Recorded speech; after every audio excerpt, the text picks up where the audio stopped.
this is rep. It's a variety of spinach.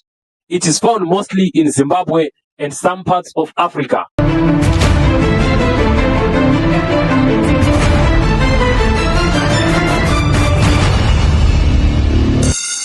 Hello friends, welcome back to my channel McDonald's AgriVision. So in today's video, I'm going to demonstrate how to start your own garden at your house. So this is my balcony, as you can see.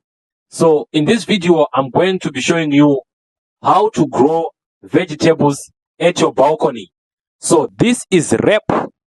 It's a variety of spinach. It is found mostly in Zimbabwe and some parts of Africa.